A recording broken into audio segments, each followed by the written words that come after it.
Here to present Lexington's fiscal year 2026 budget. Please welcome Mayor Linda Gorton.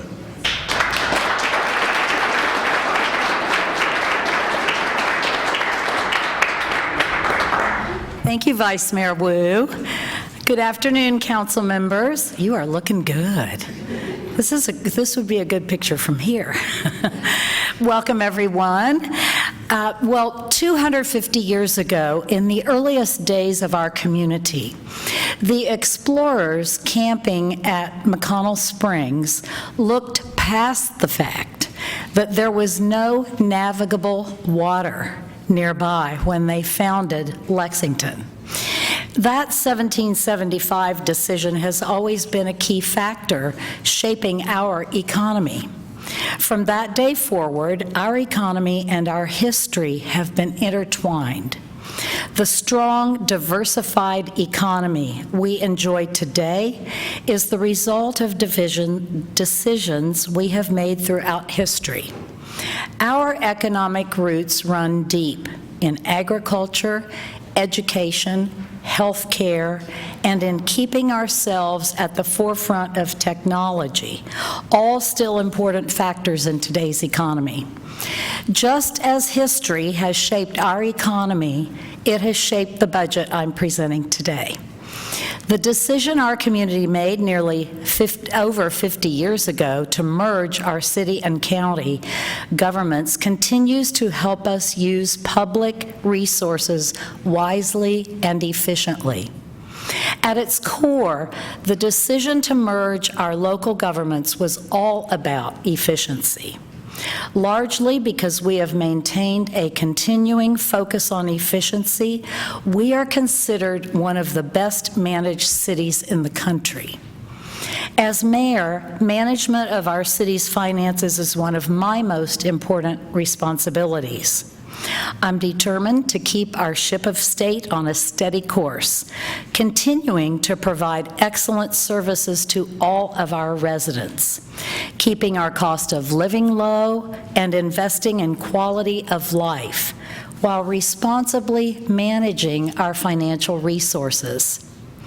Staying the course of responsible fiscal management has brought our community through the significant economic challenges of recent years, mainly brought on by the pandemic, and it will also get us through this year.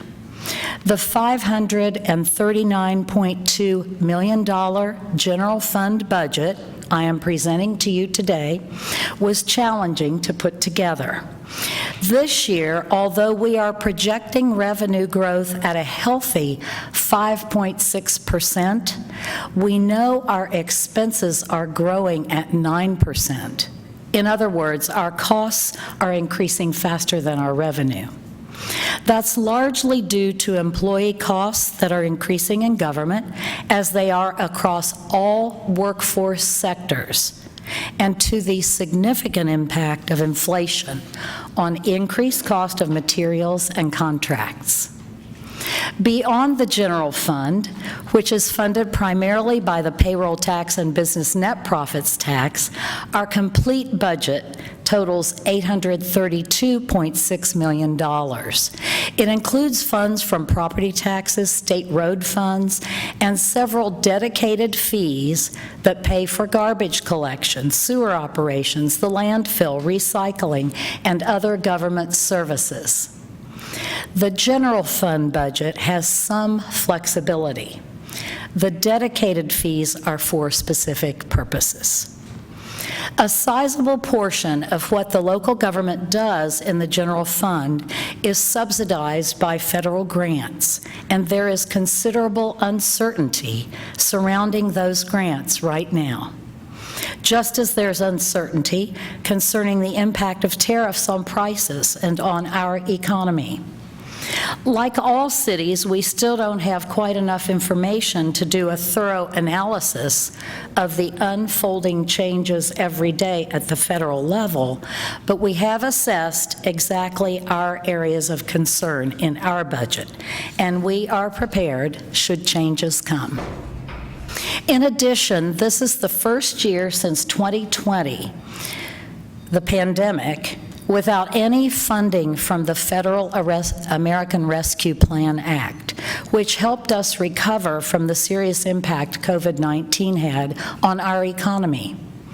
Despite those hurdles, we've compiled a general fund budget that is balanced and includes numerous improvements for Lexington. My talented budget team helped me put this budget together.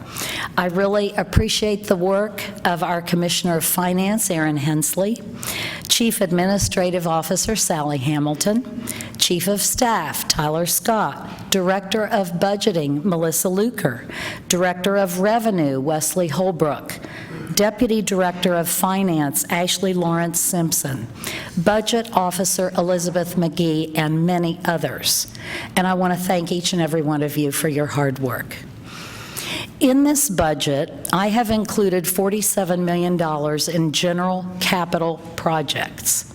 I've also limited our new bonding to $18 million, the smallest new debt package that we have proposed since 2020, when the global pandemic's uncertainty forced us to make drastic cutbacks. Like cutting back on family credit cards, smaller bond packages mean less debt service, lower interest payments. Most importantly, our strategic belt tightening makes room for this budget to make solid progress for our city. We are able to maintain the excellent services that our residents demand, fund new initiatives, invest in quality of life, and look to the future by exploring cost-saving approaches through technology. Before I talk about some specifics in this budget, I want to mention the important contributions that council members have made to this. As I put together my budget, I always meet with each council member to listen to their spending priorities, and those meetings were especially fruitful this year. Council members came in with some great ideas, including improving sidewalk connectivity, increasing programming in community centers, updating our Parks Master Plan, and funding the court-appointed Special Advocate, or CASA program, at a higher level. And I want to thank each and every one of you for your help. Now, let's dive in and talk about a few of the budget highlights. I'm going to start with Parks, where a new fund approved by voters last November will allow us to invest $8 million in exciting capital improvements every year. This year's projects, which are scattered all over town, follow priorities set by our Parks Master Plan, which outlines the needs for parks, recreation, open space, trails, on and on into the future. As I mentioned earlier, thanks to the input from council members, I've included $450,000 for gathering community input as a first step to updating the Parks Master Plan. This year, we plan to use the new capital funds to upgrade facilities at Castlewood, design a new Tates Creek Aquatic Center, install new playgrounds at Martin Luther King, Higbee Mill, and Lansdowne Merrick, and to build a new concession building at Constitution, among other projects. Outside of the new capital funding, this budget also includes funds to staff the new Douglas Pool Aquatic Center, which is scheduled to open mid-summer. Also in Parks, we're expanding our popular extended school program to 3 more schools, providing after-school programming at Coventry Oak, George Washington Carver, and Mary Britton. We also have included $240,000 to expand programming at 6 community centers, as suggested by council members and the Community Center Work Group. These centers, operated by Parks and Recreation and the Department of Social Services, are at Charles Young, Castlewood, Dunbar, Kenwick, Tates Creek, and William Wells Brown. In addition, We have added a new recreation supervisor position for the newly renovated Black & Williams Gymnasium. These changes will provide many, many positive opportunities for our youth. Parks and Recreation also operates our award-winning therapeutic recreation program, which provides recreation opportunities for people with disabilities. A new home for therapeutic recreation will open in the summer of 2026. The new building, which also will house a much-needed new senior center, is now under construction in Shiloh Park. Our budget includes funds for 7 new positions for the senior center services. 2 new therapeutic recreation staffers will be hired in the 26-27 budget. Now, while most of us are excited to talk about new activities this summer, a few of us, myself included, have to plan ahead and think about next winter. So specifically, we're thinking about snow. In this budget, I've included a record $3.4 million to battle snow and ice, with funds for new vehicles and equipment in streets and roads and parks, salt, beat heat, resources for contracts with private companies to remove snow from our neighborhood streets and sidewalks.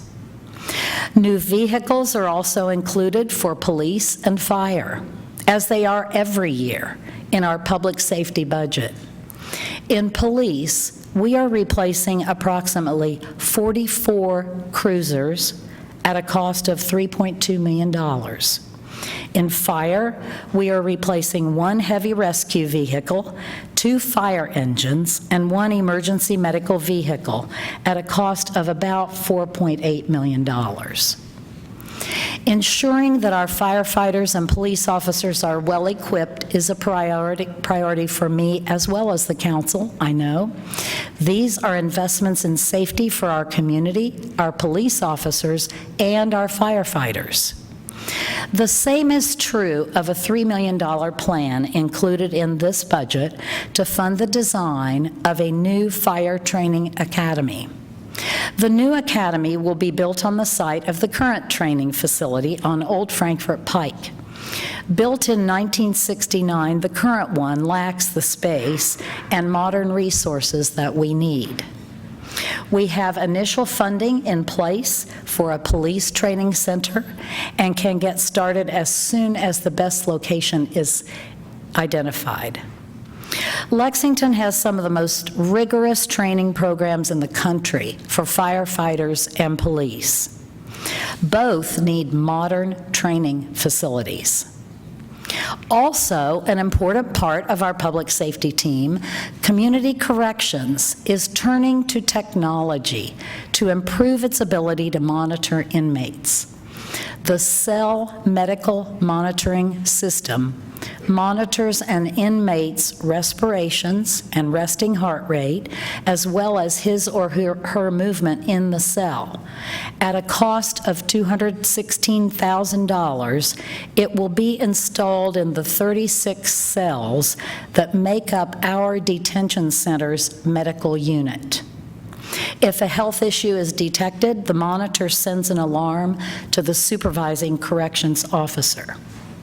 The cell monitoring equipment is just one example of the promise that technology holds for local governments. Our technology team works to achieve efficiencies by eliminating duplicative products, automating manual processes, and making better use of the things we already own, like underutilized services in our GIS system and Microsoft software bundles. So this year, we're investing in the exploration of opportunities for leveraging artificial intelligence. Emerging AI is on the verge of doing incredible things to improve the operations of government. We will lay the groundwork for adoption now. We recognize that our reliance on technology as it increases, so does the likelihood of cyber attacks. Safeguarding the data that our residents share with us and protecting our online city services, which they depend on, requires constant vigilance. To ensure that we have the ability to prevent and respond to cyber threats, we are adding an information security engineer in the Department of Information Technology. Our city has a powerful arsenal of cybersecurity tools, but none provides a stronger defense than our team of skilled professionals. Technology and renewable energy are part of a study we're doing to determine whether we can install a solar farm on our Haley Pike landfill. In this budget, I have funded the second phase of this study at a cost of $250,000. If the study finds that the Haley Pike site can accommodate a solar farm, we can install it without taking prime farmland out of production, a win for both renewable energy and a win for farmland preservation. Other steps we will take to protect the environment include a $500,000 program to improve our recycling program, and $150,000 to continue our work to improve our tree canopy. Every year, our biggest environmental protection expenditures are the improvements we make to our sanitary sewers. This year, we are estimating those sewer improvements to cost $28.2 million, including some building renovation. We have several important projects planned for roads, bike lanes, and sidewalks as we work to improve safety for pedestrians, cyclists, and motorists through our wide-ranging Complete Streets initiative. Altogether in this budget, we have included about $19.2 million and dedicated 2 staffers to Complete Streets safety improvements. Some of those are $1 million to improve sidewalk connectivity, another proposal from our council members. $400,000 for our sidewalk assistance program to help homeowners keep their sidewalks in good condition. Adding 4 traffic lights, including both new and signal rebuilds, at a cost of $500,000. Installing a raised pedestrian crosswalk, kind of like a speed table, across Short Street near Market. This $125,000 improvement was recommended not only by council members, but through my mayor's downtown safety work group. $400,000 to stripe lanes, $1 million for ADA sidewalk ramps, $75,000 to match federal funds for the next phases of 2 paved paths for cyclists, pedestrians that will run beside Alumni Drive between Tates Creek and New Circle, and one beside Harrodsburg Road between Overlake and Manowar. $150,000 to address street safety concerns in the neighborhoods, and $14 million for paving. Well-maintained pavement is a fundamental requirement for safe roads. Other road projects include work we're doing in conjunction with Fayette County Public Schools. We will be adding turn lanes, bike lanes, and sidewalks at the corner of Mason Headley and Versailles Road to accommodate a new girls' STEM academy, which is planned there. This overall project is budgeted for $1.2 million, including design work for corridor improvements. We will also widen Waller Avenue at Limestone to accommodate the new cancer center that the University of Kentucky is building there to improve safety. Safety is always at the top of our concerns when we're assisting people who are homeless. In this budget, the Office of Homelessness Prevention and Intervention will expand to include an encampment coordinator, strengthening Lexington's response to unsheltered homelessness. The encampment coordinator will work directly with contracted street outreach providers to improve service, address health and safety concerns, and move people one step closer to permanent housing. Our substance use disorder intervention program also moves people closer to permanent housing each month by providing housing assistance for 50 people experiencing substance use disorder. Programs like this one helped us reduce our overdose deaths right here in Fayette County by 32% between 2023 and 2024. Finding a first job or finding a better job can also be an important step toward finding permanent housing. Job training is the focus of our Work Lexington workforce development programs, which also help our employers who need a skilled workforce. We have included $400,000 in this budget to fund the partner organizations that do our workforce training. The city sponsors 2 additional job training programs. One is our Second Chance Academy, which we started in 2023. It offers workforce training to people who are completing jail sentences at our detention center. We contract with Jubilee Jobs to manage this program for $100,000.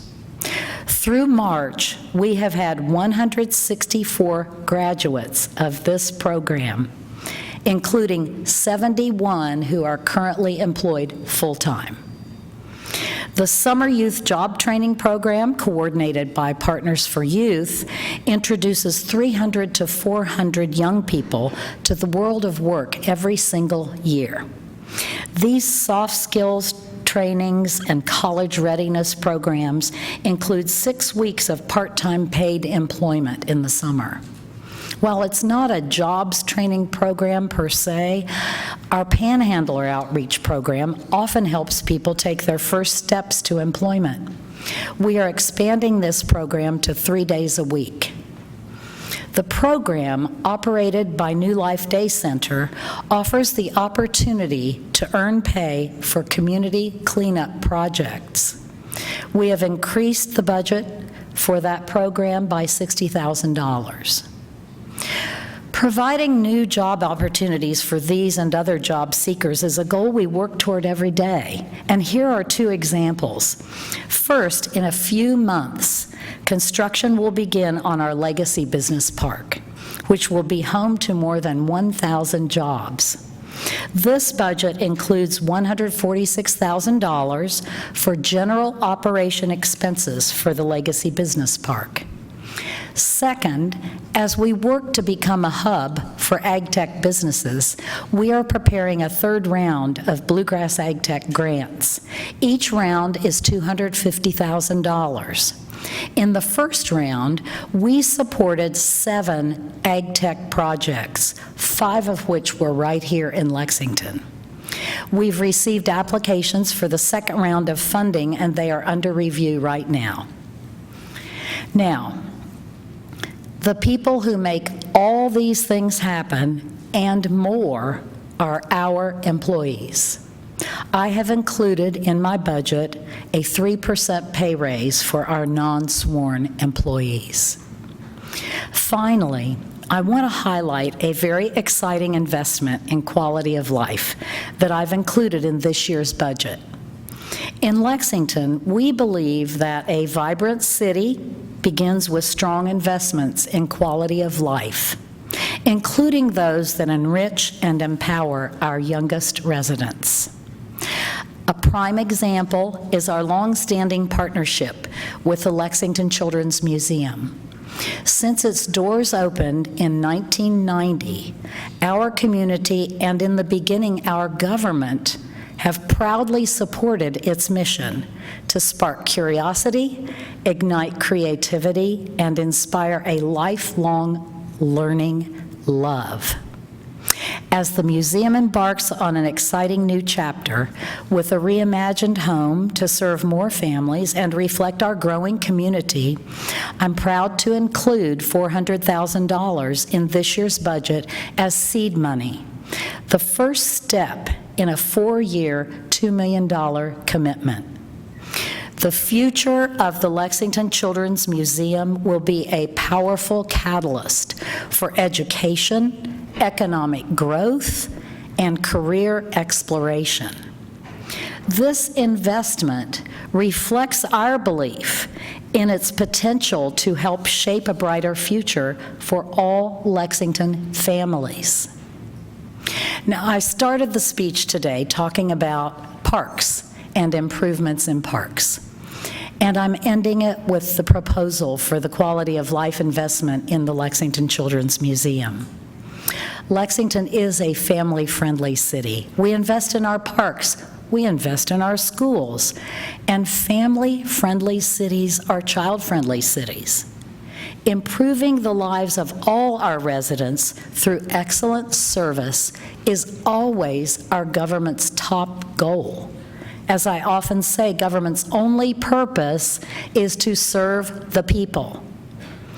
Council members, as you learn more about the many details in my budget, you will discover the numerous ways embedded in this budget that we will continue serving our people. Thank you very much.